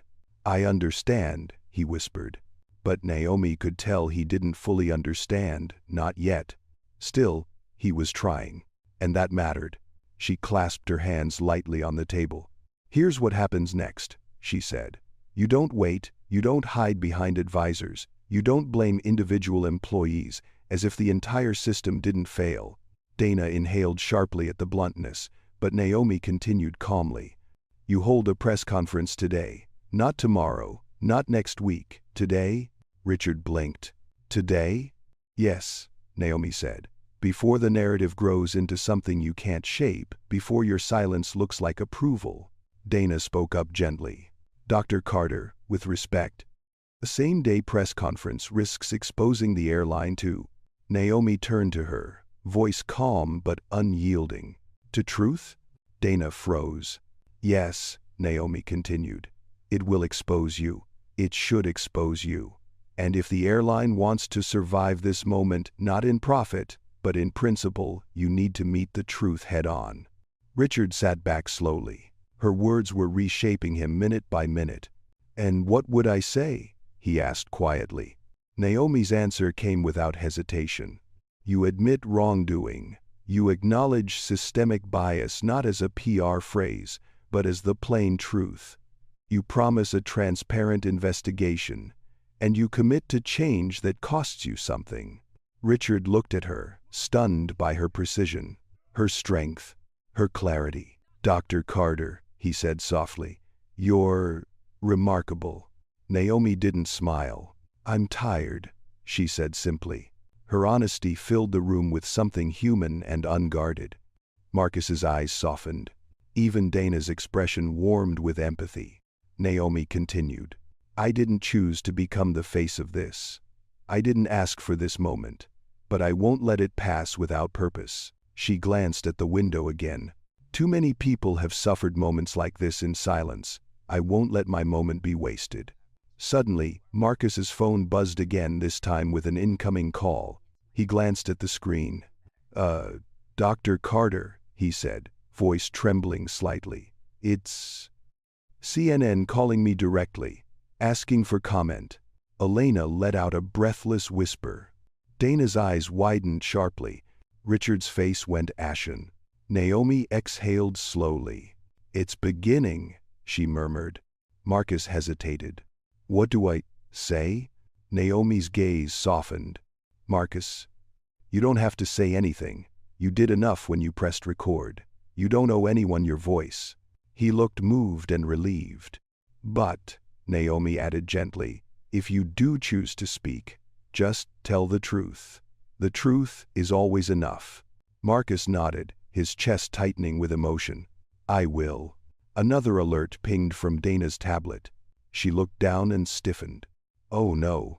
Richard tensed. What now? Dana slowly turned the screen so they could all see. A new headline from a national outlet. Airline employees' body cam footage confirms. Dr. Naomi Carter warned staff multiple times in calm tone. Another line below. She was composed. They escalated. Statement from union insider. Richard closed his eyes. Dana whispered. The union leaked it. Naomi looked at her. Which union? Dana stared at the screen. Flight attendants. Naomi nodded once slowly. So even your staff knows this runs deeper than one employee. Richard rubbed his face. This is unraveling faster than we can control. Naomi leaned forward slightly. Mr. Callahan, stop trying to control it. He looked at her, confused. You can't outpace a tidal wave, she said, but you can decide whether you drown under it or ride it toward change. Richard inhaled deeply. Then, he nodded. A real nod, not out of fear, but out of resolve. You're right. Naomi sat back. I know. Suddenly, Elena stepped forward hesitantly. Dr. Carter. There's something I need to say. Naomi turned to her. Yes? Elena swallowed hard. I watched the footage again, the part from the gate. And I realized something. Naomi waited. Elena's voice cracked. You tried to warn us. You tried to ask calmly. And we didn't listen. We saw a problem where there wasn't one. I'm so sorry. Naomi studied her for a moment. Elena wasn't performing. She was unraveling. Truthfully, painfully. Thank you, Naomi said softly. Just 2 words. But they mattered. Because accountability wasn't only for the powerful.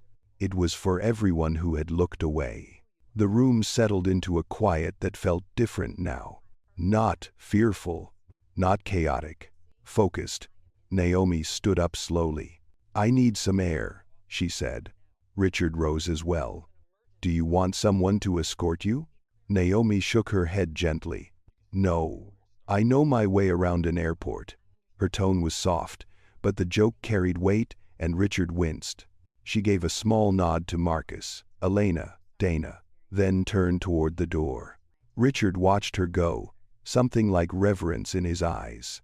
As the door clicked shut behind her, he whispered, We don't deserve her. When Naomi stepped into the hallway, she expected noise, footsteps, chatter, rolling luggage, maybe even curious stares. Instead, she walked into an unexpected stillness. The corridor leading away from the conference room was unusually empty, like the airport itself was holding its breath. For a moment, she let the silence wash over her. She needed it. She needed a moment where she wasn't being watched, analyzed, recorded, judged, or apologized to. A moment where she could simply exist as a woman whose body still hurt, whose pride still felt bruised, whose heart was still trying to find its rhythm again. Her steps were slow and deliberate, not because she was weak, but because she wanted to feel the ground beneath her feet, to remind herself she was still standing. Through the glass walls on her left, she could see the runway stretching into the distance. Jets rolled by, engines humming, people boarded, people disembarked. Life kept moving. And she wondered, not for the first time in her life, why must black women keep moving even when the world tears the ground out from under us? She inhaled deeply, then continued walking. At the far end of the hall, she stepped into a small atrium overlooking the main concourse below. Travelers streamed across the floor, families, business passengers, backpackers with oversized headphones, each unaware that on the upper level, a national story was unfolding. Naomi approached the railing, resting her forearms lightly against the cool metal. Her wrists still throbbed. She closed her eyes, letting the memory of being dragged flicker back, not to relive the trauma, but to confront it. She remembered the rough grip on her arms, the pressure on her ribs when she hit the carpet, the way her breath left her chest when she was pulled forward without warning. She remembered the silence of the passengers watching, the cold indifference, the way their eyes slid away from hers. She remembered Linda's voice, sharp, entitled, dripping with false fear. "I feel unsafe." Naomi's fingers curled. That sentence had the power to summon violence against her in seconds. Not because it was true, not because it was justified, but because of who said it and who she was. She opened her eyes again. A reflection appeared beside her in the glass, someone approaching slowly, hesitantly. Marcus. He kept a respectful distance at first. "You okay?" he asked gently. Naomi exhaled. As okay as anyone can be after getting shoved across an airport and thrown into a national spotlight. Marcus cracked a small, sympathetic smile. He stepped beside her, resting his arms loosely on the railing. They stood in quiet companionship for a moment, watching the crowd below. Naomi spoke first. "Why did you stay?" she asked. "You could have boarded your flight. You could have gone on with your day." Marcus looked at her, eyes soft. "I stayed because someone had to," he said. Everyone else filled the room with silence. "I couldn't do that." Naomi turned her head slightly. "You didn't know who I was." "I didn't need to," he said simply. "I just knew what happened wasn't right." His sincerity settled into the space between them, warm, grounding. Naomi released a breath she didn't realize she'd been holding. "Thank you," she said quietly. Marcus swallowed. "You don't need to thank me. You shouldn't have needed me." Naomi gave a faint laugh. "Life rarely cares about what we should or shouldn't need." He nodded. "That's true." They stood there a while longer. The airport hum grew louder the more she listened. Luggage wheels, overhead announcements, the distant echo of boarding calls. Normal life. And yet she felt miles away from normal. After a few minutes, Marcus said, "Can I ask you something?" Naomi nodded. "Sure." "When they grabbed you," he hesitated, searching for the right words. "What was the first thing on your mind?" Naomi didn't answer right away. She looked down at her hands. "I thought," she said slowly, "that if I let them drag me quietly, if I didn't resist, if I didn't raise my voice, maybe I'd survive without being hurt worse." Marcus's throat tightened. Naomi continued. "And then, I thought about my mother." She paused. "She always told me, if the world ever tries to take your dignity, you make sure you're the one who hands it over, not them." Marcus looked at her, heart aching. "So you held on to it," he said quietly. Naomi nodded. "I tried." There was something beautiful in her honesty, something raw, something unfiltered. She wasn't performing strength. She was telling the truth. And it made her strength undeniable. Footsteps echoed behind them. Elena approached, walking carefully like someone stepping into sacred ground. "Dr. Carter?" she said. "I didn't mean to interrupt." Naomi turned. "It's okay," she said softly. Elena clasped her hands nervously. "There's something happening downstairs. I'm not sure you'll want to see it, but I thought you should know." Naomi exchanged a glance with Marcus. "What's happening?" she asked. Elena gestured toward the escalators. "Press," she said. "A lot of press?" Marcus's eyebrows shot up. Elena continued. "Reporters are gathering by the main entrance. Cameras, lights, the works. They're all looking for you." Naomi exhaled slowly. The expected had arrived faster than expected. Marcus asked, "What are they trying to do? Corner her?" Elena shook her head. "No. They're waiting. They don't want to chase you. They want to hear you." Naomi inhaled deeply. She wasn't ready. And yet, maybe she would never truly be ready. "Do I have to speak to them?" Naomi asked. Elena hesitated. "No," she said. "You don't owe them anything. You don't owe anyone anything." Marcus nodded in agreement. But Naomi looked out over the concourse again at the people moving, living, rushing, ignoring, surviving. "No," she said softly. "I don't owe anyone anything." She turned back to them. "But maybe the country needs to hear something right now. Something real." Elena swallowed. "Then we can escort you through a quieter route," she said. "Keep things controlled, safe." Naomi nodded. "Okay." As they walked, Naomi gathered herself internally, pulling her strength into place like someone buttoning a coat against cold wind. She could feel Marcus watching her, quietly making sure she wasn't overwhelmed. She could feel Elena glancing back every few steps, as if ensuring she was still okay. She could feel the weight of what she was about to step into. Not a confrontation. Not a fight. A moment. A national moment. And she would meet it on her own, 2 feet, steady, grounded, unbowed. They reached a service hallway that led toward the main entrance.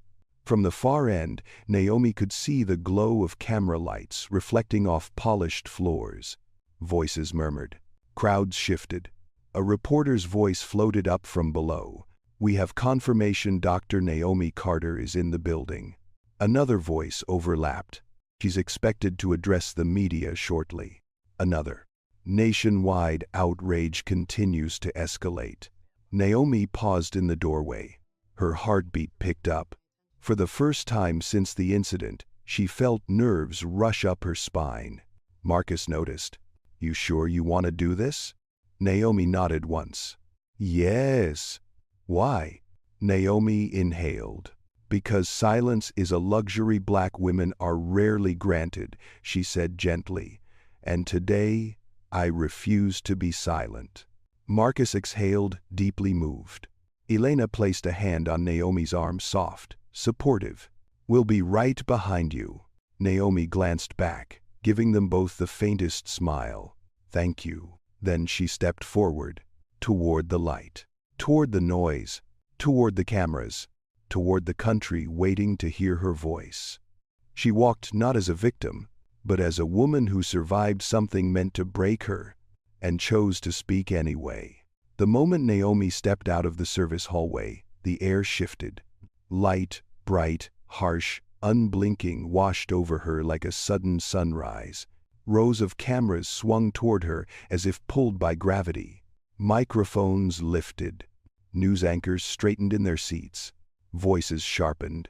It felt like entering a storm made of sound and electricity.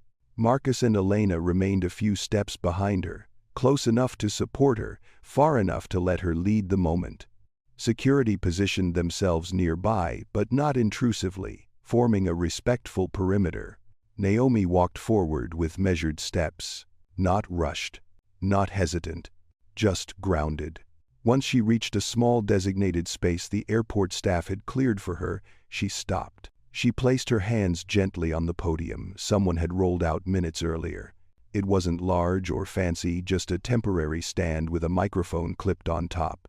But right now, it felt like the center of the country. The murmurs died down. The cameras steadied. And for a brief, surreal moment, the world went quiet. Naomi lifted her eyes. She didn't look at the cameras first.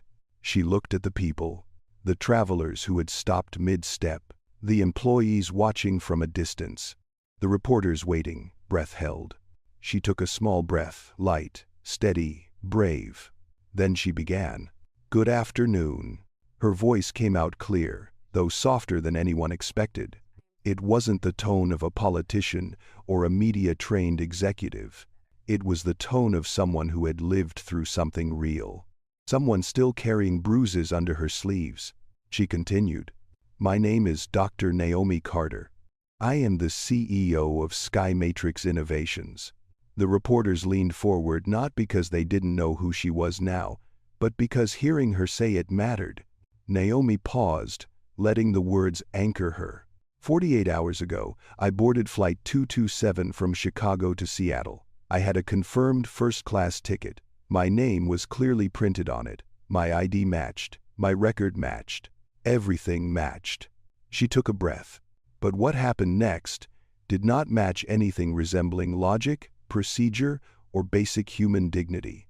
A ripple moved through the crowd, anger, empathy, disbelief, recognition, different emotions, but all connected. Naomi continued, her tone steady but carrying an undercurrent of warmth. When I found someone sitting in my assigned seat, I asked politely if she could check her boarding pass. Instead, she claimed I was harassing her. Within minutes, airline staff accepted her statement without question, without checking facts, without looking at me as a person. Her voice softened. And then, they called security. The flash of cameras intensified, but Naomi didn't flinch. She didn't hide. She didn't shrink. She kept her head lifted. I was calm. I was respectful. I showed my documents. I asked for verification, but none of that mattered. Because the moment she said she felt unsafe, the truth stopped mattering. The phrase struck the crowd in the chest. Naomi continued, more gently now, as though speaking to the country itself. People ask why situations like this escalate. They ask how things get so far. The answer is simple. She tapped a soft rhythm on the podium once, twice before speaking the next sentence. Because someone chooses not to listen. A hush fell across the airport. No flights announced themselves. No conversations buzzed. Even the rolling luggage seemed to pause. Naomi let the silence sit before continuing. When the officers grabbed my arms, I didn't resist, not because I was guilty, but because I was afraid of what might happen if I moved, if I spoke too loudly, if I did anything that could be twisted into something dangerous. Her voice wavered for half a heartbeat. She let the moment show. She didn't hide the fatigue or the hurt. Black women in America learn early that our safety depends on staying calm in places where others have the freedom to lose control.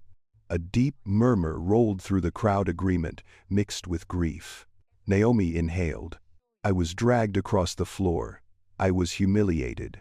My body was bruised. My dignity was dismissed as if it were optional. She paused again, letting her gaze travel across the sea of faces. But even worse than the physical pain were the eyes that watched and looked away. The silence, the discomfort, the fear of getting involved. Her tone softened even further. I don't blame those passengers. I really don't. They were put in a moment they didn't know how to navigate, a moment bigger than anyone expected. She took a breath. But today, I hope we can all start learning how to do better. The reporters leaned in again as Naomi shifted her tone from personal story to collective truth. What happened to me wasn't rare. What happened was captured. A ripple of realization moved through the group. How many times has someone been dragged off a plane without video? How many times has a complaint been dismissed because of the color of someone's skin? How many times has a person raised their voice out of fear and then been labeled the problem? Her words rang through the air. She let them echo. then continued with a steady, unwavering strength. I am not here today to call for anger. I am not here to intensify outrage. I am here because the truth matters. The truth makes change possible. She lowered her hands from the podium. And I believe change is possible. For the first time, a hint of warmth, hope rose in her voice. Earlier today, I met with the airline's CEO, Mr. Richard Callahan. He came in person, he listened, he took responsibility, and he committed to real changes, changes I will help oversee. Not as a victim, but as a partner in rebuilding something better. The reporters scribbled furiously. Naomi continued, voice gentle again. I want safer skies. I want fair treatment. I want protocols that protect passengers instead of endangering them. And I want a world where a black woman in first class isn't questioned before she's even greeted. She exhaled. And I believe we can build that world. Together, a moment of quiet admiration filled the space. Then Naomi's tone shifted once more, softer, deeply human. There's one more thing I want to say. No one moved. When I was on that floor being dragged, I wasn't thinking about lawsuits, or viral videos, or national conversations. She paused. I was thinking about my mother. A soft gasp spread across the room. She cleaned hotel rooms her whole life. She always said, "Baby, don't let anyone tell you where you belong. You go where you earn your place." Naomi's voice warmed with emotion. I earned that seat. I earned my career. I earned my dignity, and I will not let anyone take that away from me, or from anyone who comes after me. A quiet tear slipped down the cheek of a woman in the crowd. Naomi saw it but did not pause. She kept her voice steady. If you're watching this, and you've ever felt small, or dismissed, or afraid to speak, I hope today shows you that your voice matters. Your truth matters. She smiled, gently soft, humble, real. And I hope you remember that dignity is not something others give you. It's something you carry even in the moments meant to break you. A beat of profound silence. Then she finished. Thank you for listening. Naomi stepped back from the podium, and the room erupted not in chaos, but in applause. Respectful, thunderous, human. Not for a CEO. Not for a headline. For a woman who refused to be silent. The applause from the press area still echoed faintly in the hallways long after Naomi stepped away from the podium. She didn't walk quickly. She didn't rush toward any exit. She simply moved through the airport with quiet intention, letting the moment settle into her bones. Each breath felt like reclaiming something she didn't realize she had lost. Her voice, her dignity, her power. Marcus and Elena followed behind her, giving her space but staying close enough to step in if she needed anything. When they reached a smaller lounge tucked behind a security checkpoint, Naomi paused near a window. Sunlight spilled across the floor in wide bands, warming the tiles and softening the sterile airport atmosphere. Naomi stood in the light for a moment, her shoulders rising and falling in an even rhythm. Marcus finally broke the silence. That was, he exhaled. I don't even have a word for it. It wasn't a statement. It was a shift. Naomi didn't turn around, but her voice carried back to him softly. I didn't want to sound angry. Marcus shook his head. You didn't. You sounded human. Elena stepped closer, her eyes gentle. You said everything people needed to hear, she told her quietly. Not just about what happened to you, but about what happens to so many people we never hear about. Naomi finally turned from the window. Her face was calm, serene, even. But her eyes held the exhaustion of someone carrying history on her shoulders. I'm glad the message landed, she said. I just hope it leads to something real. Elena nodded. It will. I can feel it. But Naomi shook her head gently. Words don't build change. Actions do. And we're only halfway through this. The door opened and softly, cautiously, Richard Callahan stepped inside. He wasn't flanked by advisors. He wasn't holding a stack of papers. He wasn't accompanied by PR handlers. He came alone. Naomi watched him approach, his movements slow, uncertain. He stopped a respectful distance from her. "Dr. Carter," he said quietly, "your statement was extraordinary." Naomi offered a small nod. "It wasn't meant to be extraordinary," she said. "It was meant to be honest." Richard swallowed, looking down at his hands. "I wanted to give you space afterward," he said. "But I also wanted to speak with you again, if you're willing." Naomi gestured lightly toward a row of seats. "Yes, let's sit." They all took seats, Naomi, Richard, Marcus, and Elena forming a small circle in the quiet lounge. Richard leaned forward, elbows resting on his knees. "The board is meeting in an emergency session this afternoon," he began. "They want answers, plans, and leadership." Naomi listened calmly. "And what are you going to tell them?" she asked. Richard lifted his eyes to meet hers.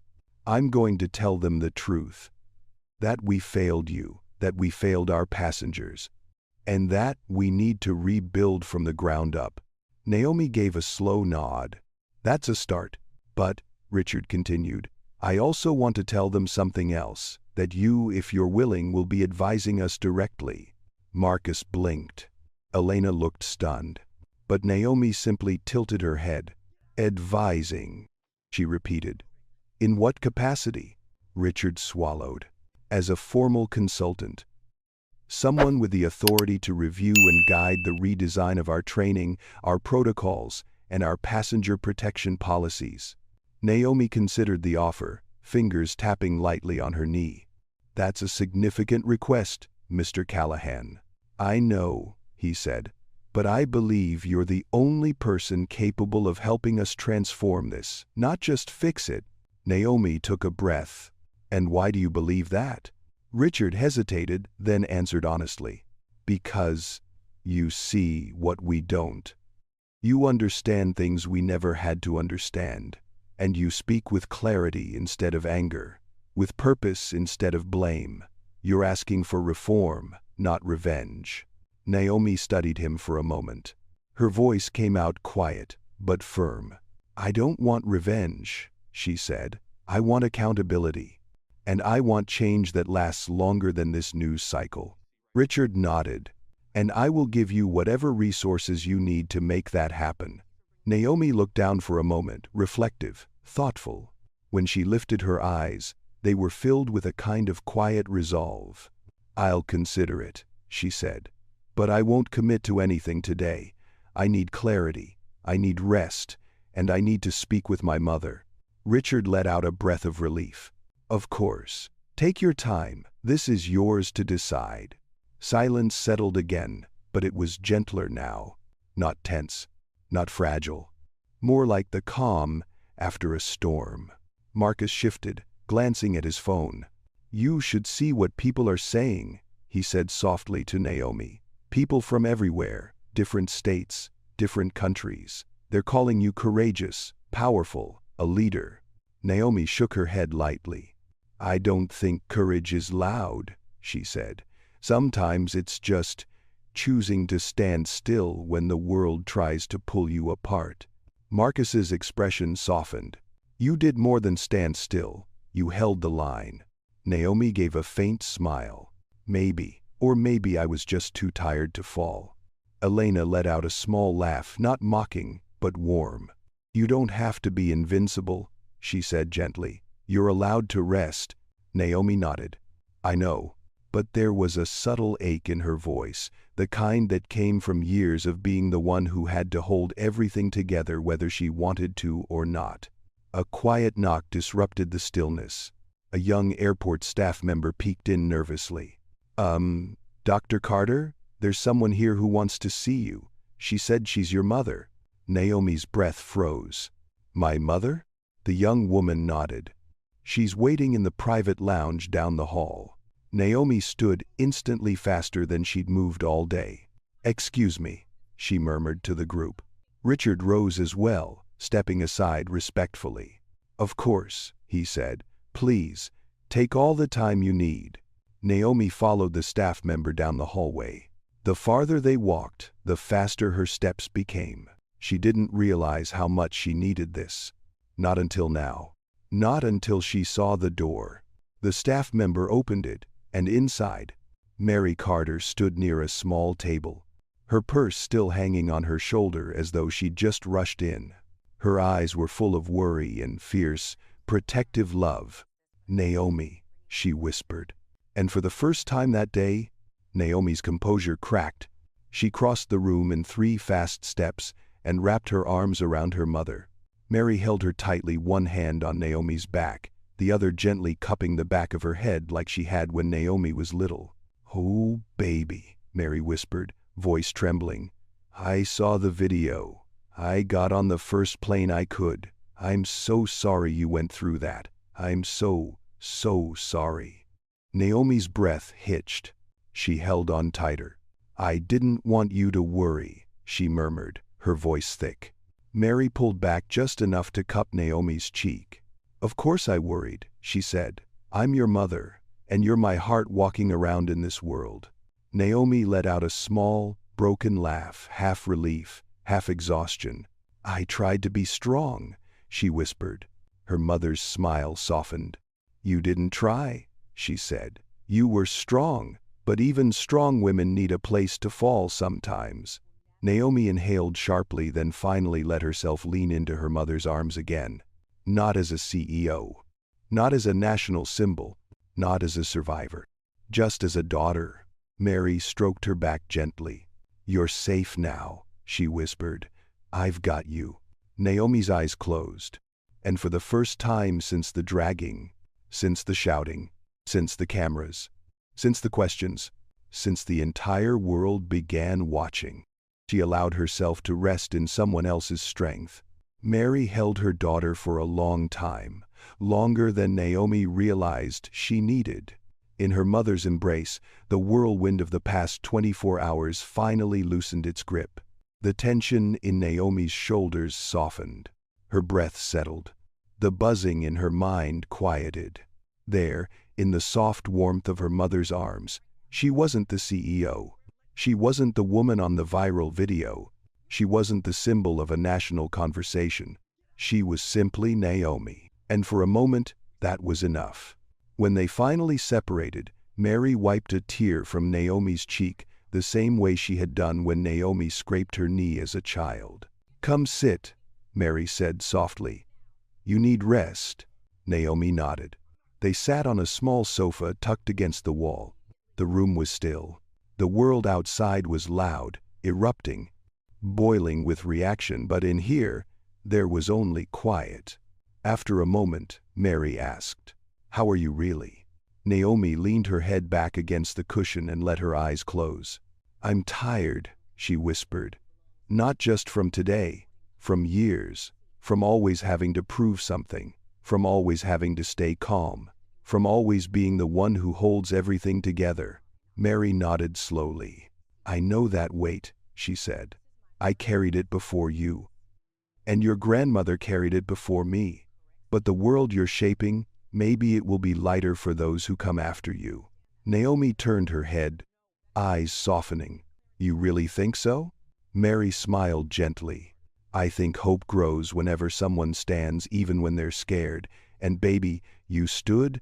Naomi let out a small exhale. She hoped her mother was right. A knock sounded on the door. Not urgent, not intrusive, just a soft tap. Mary gave a reassuring nod. Naomi stood and opened the door. Marcus was on the other side, holding his phone carefully, almost reverently. "Sorry to interrupt," he said, "but you need to see this."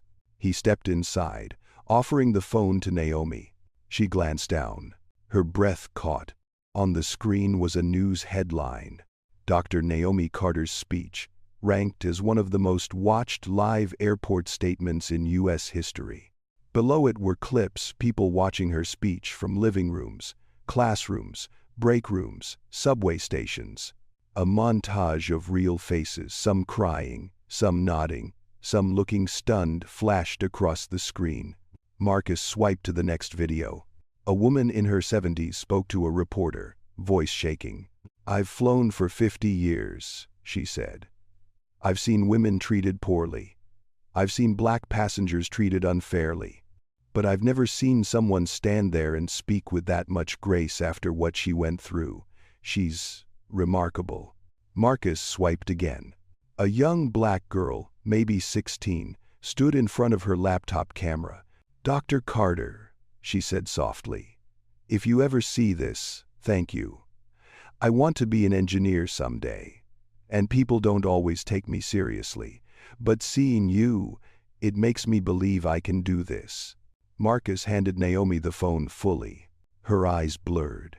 She blinked them clear. "This," Naomi whispered, "is more than I expected." Marcus nodded. "You didn't just tell your story," he said. "You gave a lot of people courage." Naomi let out a slow breath. "I wasn't trying to be inspiring." "You were trying to be honest," Marcus said. "And sometimes, honesty is what inspires people most." The door opened again, this time more firmly. Richard Callahan stepped in, accompanied by Dana Wells. Both looked like they had been pulled through a hurricane of meetings, calls, and crisis rooms. But there was something different in their expressions now, clarity. Richard approached Naomi with a respectful nod. "I won't take much of your time," he said. "I just wanted to inform you. The board approved everything." Naomi raised an eyebrow. "Everything?" "Everything," Richard repeated. "Every measure you proposed, every reform, every protocol redesign, every step toward systemic accountability." Dana stepped forward. "We're publicly committing to a permanent independent oversight panel," she said. "And a legally binding agreement to implement reform with full transparency." Richard added, "And we're naming the new bias response protocol the Carter Initiative, if you consent." Naomi's eyes widened. "The Carter Initiative?" "Yes," Richard said. "Because your experience exposed the deepest cracks in our system, and your response helped shape the blueprint for change." Naomi looked down for a moment, overwhelmed, humbled, and conflicted all at once. She finally spoke softly. "I didn't want my name attached to trauma." "It won't be," Richard said. "It'll be attached to transformation." Naomi exhaled. She didn't answer immediately. She needed to sit with it. She needed to understand its weight. But the possibility of turning harm into help, into something that could protect others, that mattered. "I'll think about it," she said. Richard nodded. "As you should." Dana checked her tablet. "There's another development," she said. "The airport police department has opened a full investigation. The officers involved have been placed on administrative leave." Naomi's jaw tightened subtly. "And the flight attendant?" she asked. Richard answered quietly. "Evan Brooks has been terminated, effective immediately." Naomi didn't smile. She didn't cheer. She simply closed her eyes for a moment, acknowledging the consequences, not celebrating them. She whispered, "I hope he learns something from this." The room grew still again, until Mary finally spoke from her chair. "Now that you've told her the news," she said kindly, "the rest of the world needs to follow her lead." Richard nodded respectfully at Mary. "And they will," he said, "whether they want to or not." After Richard and Dana left, the room felt lighter. Marcus walked to the window and looked out. "You know," he said quietly, "the internet is calling this C2A." Naomi looked up. "What do you mean?" "It's trending," he said. "People are using C2A as a symbol for dignity, for belonging, for justice." He pulled up the hashtag on his phone. Number C2A. Number Justice for Naomi. Number Carter Initiative. Thousands of posts. Stories from strangers. Stories from people who had faced discrimination. Stories from those who stayed silent once and regretted it. Naomi took the phone gently. One post read, "Seat 2A is not just a seat, it's every room we were told we didn't belong in." Another, "When I go to work tomorrow, I'm taking my Seat 2A energy with me." Another, "Black women carry the world. Today, the world carried Dr. Carter." Naomi's breath trembled. She whispered, "I didn't want this to happen." Mary placed a hand on her shoulder. "But it did," she said gently, and you chose to rise. A new vibration hummed from Marcus's phone. Another alert. He checked it, then froze. Oh, wow. Naomi frowned. What now? Marcus turned the screen toward her. A breaking headline flashed. The White House requests meeting with Dr. Naomi Carter to discuss national passenger rights reform. Naomi stared at the screen. Silence. Even her mother blinked in surprise. Marcus whispered, "You're about to change more than an airline." Naomi exhaled slowly. Not in fear. Not in disbelief. In acceptance. She wasn't just surviving the moment anymore. She was stepping into purpose. She stood, smoothing her clothes gently, grounding herself. "Let's go," she said quietly. Mary rose beside her. "Where?" Marcus asked. Naomi looked toward the door. "To take the next step." She paused. Then added softly, "And to make sure no one else is dragged from a seat they rightfully earned." She opened the door. Outside, the world waited. Not to pull her down, but to follow her forward. Naomi stepped through the doorway with steady, peaceful resolve. A woman unbroken. A woman seen. A woman ready to carry her truth into a country finally listening. And for the first time since the ordeal began, she smiled. A small, gentle, hopeful smile. Because this wasn't the end of her story. It was the beginning of something much larger. Something necessary. Something transformative. Something hers. CEO Naomi Carter's story is more than just a flight incident. It's a clear reflection of what many of us have experienced. Silence in the face of injustice, the pain of being misunderstood, or the moment when we are forced to be strong even when our hearts are shaking. The most important lesson is, dignity is not something others give, but something we hold on to even when the world tries to take it away. Despite being dragged under many eyes, she still chose to stay calm. Despite her heart being broken, she still spoke with kindness. That is the power of inner strength, something that every adult has had to rely on to overcome the storms of life. The story also reminds us that a thoughtless word can have big consequences, and sometimes just standing up or speaking up at the right time, we can change an entire system, not just for ourselves, but for others. And to those who have silently endured injustice, remember, you are not alone, and your voice counts. Thank you for listening to this story with all your heart. If the story touches you, helps you remember a certain experience, or inspires you to believe in kindness, please take a moment to like, share, and subscribe to the channel so we can continue to accompany each other through the next humane stories. Thank you very much for staying until the end.